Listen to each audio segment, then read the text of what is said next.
ሰላም ቤተሰብ፣ ይህ አባውት እርዝ ወይም ጥንታዊ ምድር የተሰኘው ገጻችን ነው። እንኳን በሰላም መጡ። እስቲ ዛሬ ስለ ግሬት ዎል ኦፍ ቻይና ወይም ታላቁ የቻይና ግንብ ስለሱ እናያለን። ይህ ግንብ በዓለም ካሉ ታላላቅ ስልጣኔዎች አንዱ ነው።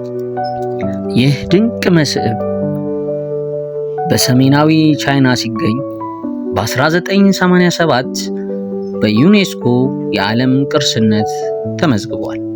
ይህን ድንቅ ኪነ ህንፃ ማስገንባት ያስጀመረው የመጀመሪያው የቻይና ንጉሥ ኪንሺሁንግ ሲሆን ከክርስቶስ ልደት በፊት አስጀመረው። ታዲያ ከዛ ጊዜ ጀምሮ በተለያዩ ንጉሶች ተገንብቷል። በነዛ ሁሉ ነገስታት ሲገነባ አሁን ላይ 21,000 ኪሎ ሜትር ደርሷል። ወቸው ጉር ነው መቼም 21,000 ኪሎ ሜትር። ይህ ምን ማለት እንደሆነ ነው። ከኢትዮጵያ ሰሜን ጫፍ እስከ ኢትዮጵያ ደቡብ ጫፍ በኪሎ ሜትር ስናስቀምጠው 1600 ኪሎ ሜትር ይሆናል። ታዲያ ይህ የቻይና ግንብ 21,000 ኪሎ ሜትር ነው። ይህ ማለት ከ13 እጥፍ በላይ ነው። 13 ጊዜ ደርሶ መልስ። ተአምር ነው።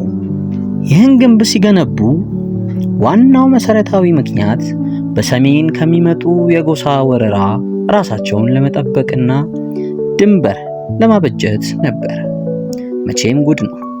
ከ2000 ዓመት በፊት ይህ የጎሳ በሽታ መኖሩ ይገርማል። ይህ ድንቅ መስህብ በሚንግ ዳይናስቲ ዘመን አብዛኛው ግንብ የተገነባበት ዘመን ነበረ። ብታምኑም ባታምኑ ከ2000 ዓመት በላይ የጨረሰ ጉደኛ ኪነ ህንፃ ነው። ታዲያ ይህ እብደት የተሞላበት ኪነ ህንፃ ሲገነባ በእውን የተሳተፉ ሰዎች ብዛት ባይጠቀስም በታሪክ መዝገብ በብዙ ሚሊዮን ሰዎች እንደተሳተፉ ይነገራል። በዚህ ግንባታ ወቅት ብታምኑም ባታምኑ ከ400,000 እስከ 1 ሚሊዮን የሚደርሱ ጀግና ቻይናውያን ተሰውተውለታል። መስዋዕትም ካልቀረ እንዲህ ላለ ጉደኛ ታሪክ አሉ እንጂ የኛ የሀገሬ ጉዶች። እሱን ተውትና ወደ አጀንዳችን እንመለስ።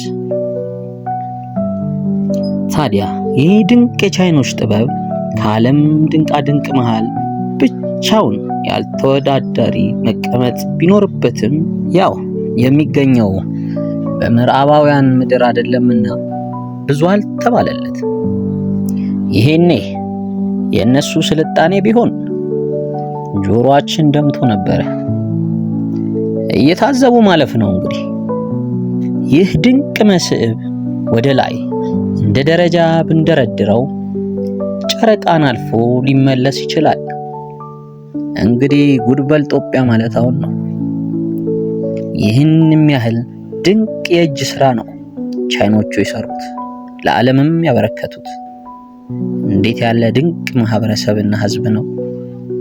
ታዲያ ይህ ኪነ ህንፃ ከህዋ ላይ ይታያል ይላሉ ባለሙያዎች። ለነገሩ ቻይኖች ለስራ መቼ ወደ ኋላ ይላሉ? ስራ ላይ የድርጅቱ ባለቤት ቢሞት ራሱ ሬሳ ጥግ አድርገው የሚሰሩ ጉዶች እኮ ናቸው፣ ጉደኞች። በመጨረሻም ለንጽጽር ያህል እስቲ ይህ የታላቁ የቻይና ግንብ ስንት የታላቁን ህዳሴ ግንብ ይወጣል ብላችሁ ታስባላችሁ?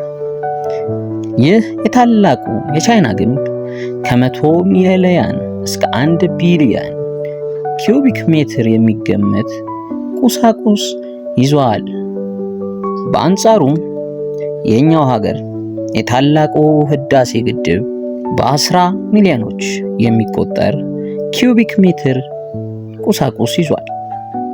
በዚህ መሰረት ስናነጻጽረው በዚህም የምንረዳው ታላቁ የቻይና ግንብ ከታላቁ የህዳሴ ግንብ ከ40 እስከ 50 እጥፍ ይበልጣል ማለት ነው። አስቡት፣ ከ40 እስከ 50 እጥፍ።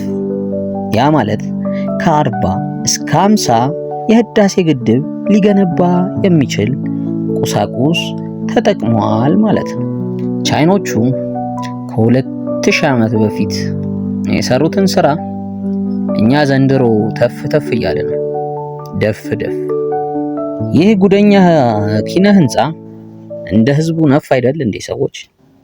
ቻይና ድንቅ የስልጣኔ ምድር። ምድራችን ብዙ ተአምር የተሸከመች ናት። ቤተሰብ ሰብስክራይብ እያደረግን አበረታቱኝ።